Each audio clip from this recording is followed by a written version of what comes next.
Përshëndetje, unë jam Cilat dhe sot do marrim leksionin e vlerësimit të posturës. Çfarë është në të vërtetë postura? Ose mund të themi çfarë është postura e drejtë? Postura e drejtë konsiderohet bashkëpunimi i pozicionit të gjymtyrëve, të sipërme dhe të poshtme, të kokës, të trungut, në një qëndrim të caktuar ose gjatë një aktiviteti dinamik të caktuar. Qëndrimi ose pozicioni i drejtë është karakteristikë individuale e çdo personi. Që do thotë një posturë e drejtë për dikë nuk mund të jetë e njëjtë për dikë tjetër, ose një femër ose një mashkull ose një person më të gjatë se dikush tjetër, kështu që ndryshon shumë. Por është fenomen dinamik, është i ndryshueshëm sipas kushteve të jashtme dhe të brendshme të njeriut. Kështu që postura e drejtë ndryshon, nuk mund të quhet një fenomen statik. Gjithashtu mund të karakterizohet ose mund të themi që postura e drejtë karakterizohet nga një qëndrim ku pjesët e trupit qëndrojnë kundrejt gravitetit me një rezistencë minimale të muskujve, që do thotë nuk ngarkohen të gjithë grupet e muskujve disa më shumë ose disa më pak që të qëndroni kundrejt gravitetit, po të gjithë po funksionojnë në formë sinergjike, që ta them dhe më vonë këtë gjë, dhe duke përdorur forcën minimale të tyre që të qëndrojnë dhe të lëvizin kundrejt gravitetit. Kriteri kryesor për një posturë të drejtë në të vërtetë është kur ana e majtmane ndjathë të trungut është simetrike. Dhe kur kurbatura fiziologjike e shtydhës kurrizore është pa dëmtime dhe pa deformime fiziologjike ose strukturale, funksionale ose strukturale. Kur themi për një posturë të drejtë, çfarë themi ose si konsiderohet një posturë e drejtë dhe një qëndrim i drejtë? Nëse i marrim sipas strukturave anatomike të trupit, atëherë do fillonim nga këmbët dhe këmbët duhet të jenë në vit të drejtë me njëra tjetrën. Nuk duhet njëra tjetë përpara se tjetra, gjunjët dhe kofshët janë drejt, nuk kemi as genua valga, as genua vara, dhe legeni është në pozicion të tillë që qendra e gravitetit bie midis të dyja këmbëve. Do thotë që nuk e keni të spostuar majtas ose spostuar djathtas, ose po të keni një këmbë para se tjetra, do thotë që një farë mënyrë keni dhe spostim të pelvisit. Duar shtrihen lirshëm anash, nëse një dorë është përpara tjetrës, atëherë nuk do kemi pozicion të drejtë, do thotë që kemi një devijim të pozicionit të drejtë, dhe skapulat, nëse shikojmë na pas, janë në pozicionin e duhur dhe simetrike me njëra tjetrën dhe të puthiturat e kraharori. Nëse një skapulë është më sipër se tjetra ose një skapulë është më përpara se tjetra, atëherë do thotë që kemi një devijim tjetër tek trupi, te trungu, që duhet të shikojmë ku ndodhet ai devijimi. Shtydha kurrizore, kur konsiderohet duhet të ketë 2 lordozat e veta, që tham harku fiziologjik i shtydhës kurrizore, 2 lordozat e veta lombale dhe cervikale dhe 2 kifozat e veta që është torakale dhe sakrale. Nëse kjo forma S në një farë mënyrë që krijohet sidomos në planin sagital ose në planin lateral, është kusht i rëndësishëm për një qëndrim ergonomik dhe ekonomik, që një farë mënyrë mos të përdori forca ose aktivizime të tepërta të muskujve të ndryshëm, që të gjithë muskujt aktivizohen në mënyrën e duhur. Tham edhe një herë dhe çfarë në një farë mënyrë që është posturë individuale. Postura e drejtë nuk, edhe pse neve kemi një normë, që do themi ashtu si e tham që qëndrimi i duhur, si duhet jetë që këmbët duhet jetë drejt, pelvisi duhet jetë në këtë pozicion, pra për secilin person postura është e ndryshme dhe e ndryshueshme. Që do thotë një person që mund të jetë 1,80 i gjatë dhe i holl, një person që është 1,50 i gjatë dhe pak më i shëndetshëm, kuptohet që postura e tyre do ndryshojë. Por prapë postura duhet jetë brenda normës së caktuar, por e ndryshueshme sipas kushteve dhe ambientit ku personi është. Muskulatura duhet të punojë në formë sinergjike, që do thotë që gjithë muskujt ose bashkësia e muskujve, nga diafragma, nga muskujt autokton të shtydhës kurrizore, nga muskulatura e trungut, muskujt e pelvisit, e legjen dhe muskujt e gjymtyrëve duhet të bashkëpunojnë me njëri tjetrin që të kemi aktivizim dhe pozicionim më të duhur, gjatë ecjes, gjatë qëndrimit, gjatë gjitha lëvizjeve. Dhe kjo posturë e drejtë dhe e ndryshueshme në të njëjtën kohë është e nevojshme që të bëhet çdo aktivitet dinamik gjatë gjithë ditës, dhe sipas kushteve dhe ambientit ku pacienti është. Tani, ky ishte informacioni për posturën e drejtë. çfarë është postura e gabuar, ose mund të themi e gabuar është një formë ose një fjali e përgjithshme, por cilat mund të jenë deficitet e posturës. Postura e gabuar konsiderohet qëndrimi që ka devijime nga postura e drejtë. Kjo është thënia më e thjeshtë mund të themi, dhe në të vërtetë është i shkaktuar nga deficite funksionale dhe jo strukturale. Kur themi postura e gabuar, qëndrimi i gabuar, pacienti qëndron në formë të gabuar. Mund të ekzistojnë dhe deficite strukturale, por keni parasysh diçka. Posturën e gabuar, kur ekziston problem funksional, mund ta ndryshojmë me fizioterapi, ndërsa posturën e gabuar, i cili është për arsye të ndryshimeve strukturale, që do thotë kocka në vetvete është e deformuar për arsye të ndryshme kongenitale, atëherë kuptohet që këto ndryshime strukturale është shumë e vështirë që të ndryshoni, pothuajse të pamundura. Mund të përmirësoni qëndrimin, por nuk ndryshoni dot qëndrimin. Ose nëse një këmbë është më e gjatë se tjetra, atë nuk e ndryshoni dot ju si fizioterapist. Ju mund t'i mësoni si të fusni në punë muskulaturën në formë të tillë që të bëhet ecja ose qëndrimi më ergonomik, po ndryshim të posturës e keni shumë të vështirë për të bërë nëse është problem struktural. Nëse është problem funksional, atëherë ndryshimi i posturës është shumë i thjeshtë dhe pacienti mund ta edukoni lehtësisht si fizioterapist. Faktorët që mund të ndikojnë në një posturë të gabuar janë të brendshëm dhe të jashtëm.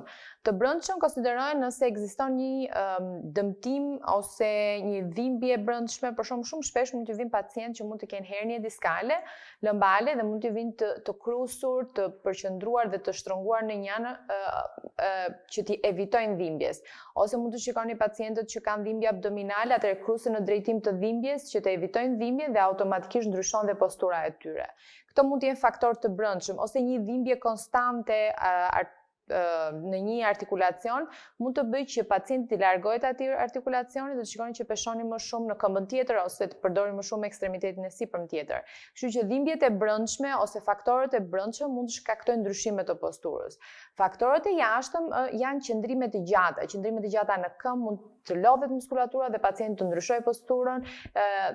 Qëndrimet e gjata ulur mund të shikoni që pacienti mund të fillojë të ketë dhimbje të mesit ose të qafës për arsye të qëndrimit të gjatë, sepse ndryshon dhe postura. Postura bëhet më pak ergonomike.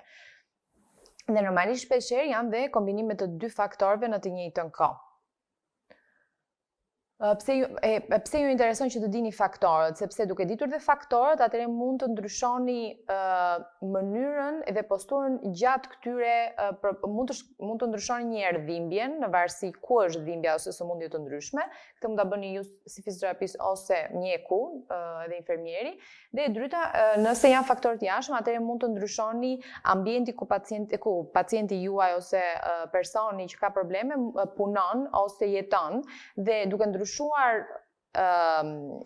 habituatin e pacientit, atëherë mund të ndryshojnë dhe i qëndrimi i pacientit. Në posturën e gabuar kemi disa lloj ndryshimesh ose deficites mund të themi posturale. Mund të jenë strukturale, mund të jenë dhe funksionale. E para është hiperkifoza torakale. Të gjitha këto i keni dhe me fotografi në leksionin që mund të downloadoni poshtë videos. Hiperkifoza torakale është kur zona torakale e kraharorit është në kifotizim më të madh se sa duhet. Në përgjithësi është deformim statik, që do thotë nuk ka pacienti është në hiperkifozë torakale. Dhe është statike, nuk është dinamike lëvizshmëria. Ajo që ndodh është normale në moshat geriatrike, mund të shikoni që pacientë gjatë kohës që rriten ose plaken, fillojnë dhe krusen më tepër, por mund të kemi hiperkifozë torakale dhe në pacientët adoleshent. Shumë shpesh, hiperkifoza torakale lidhet automatikisht dhe me hiperlordozë cervikale. Dhe kjo vjen si kompensim. Pacienti juaj qëndron në hiperkifozë torakale dhe që koka mos të qëndrojë e krusur poshtë, por që të shikojë përpara, pacienti automatikisht krijon një lloj hiperlordoze cervikale dhe antefleksion të kokës. Koka spostohet e tëra përpara. Dhe kjo normalisht që shkakton mbi ngarkesë të muskujve cervikal, dhe cerviko-kranial dhe cerviko-torakal në një farë mënyrë, dhe shikoni që muskujt trapez, stenokleidomastoidit, muskujt flektor të qafës dhe të gjithë muskujt sipërme të trungut janë të mbi ngarkuar, kurse ndërsa muskujt poshtë shpatullave ose midis shpatullave janë në një farë mënyrë të liruar, mund të themi, ose jo aq shumë funksional se sa duhet të jetë. Më pas kemi hiperlordozën lombale, si postur mund të jetë postura e dytë e gabuar. Hiperlordoza lombale është më e shpeshtë si posturë e gabuar ose qëndrimi i gabuar. Në të vërtetë, gjatë hiperlordozës lombale kemi anteversion më të madh se sa norma, sepse vetë pelvisi është pak në anteversion, po e shikoni që kemi anteversion më të dukshëm të pelvisit se sa norma. Dhe ajo që ndodh gjatë anteversionit shumë të madh të pelvisit, ndodh që muskujt e shpinës të pjesës lombale dhe muskujt iliopsoas, flektorët e koksofemoralit, janë shumë të ngarkuar për arsye të pozicionit konstant në anteversion. Duke pasur anteversion të pelvisit, keni dhe fleksion të koksofemoralit, kështu që flektorët e koksofemoralit dhe ekstenzorët e pjesës zonës të regionit lombal janë në mbi ngarkesë, ndërsa muskujt abdominal dhe gluteal janë pothuajse mund të themi pak më të liruar. Dhe çfarë ndodh pacienti duke pasur këtë hiperlordozën lombale, gjatë ecjes mund të shikoni që keni një mungesë të ekstensionit të këmbës për arsye të mbingarkesës së flektorëve të koksofemoralit. Qëndrimi i tretë, mund të themi, mund të jetë qëndrimi kifo-lordotik, që në një farë mënyrë keni bashkësinë ose kombinimin e hiperkifozës torakale me hiperlordozën lombale. Këtë mund të shikoni shumë shpesh te adoleshentët që zjaten shumë shpejt dhe mund të shikoni atë qëndrimin e lëshuar të pacientit që kemi hiperkifozë torakale, hiperlordozë lombale dhe kemi të gjitha të bashkuara dhe këtu kemi një problem shumë të madh midis bashkëpunimit dhe aktivizimit muskular dhe sinergjisë së tyre. Kështu që të gjitha ato që thamë që pari keni të kombinuara këtu dhe keni dobësim shumë të madh të muskujve abdominal, ku duhet dhe ju të punoni më tepër si fizioterapist. Dhe postura e katërt është skolioza, ose që kemi skoliozën si devijim struktural dhe kemi dhe qëndrimin skoliotik dhe do them dhe ndryshimet.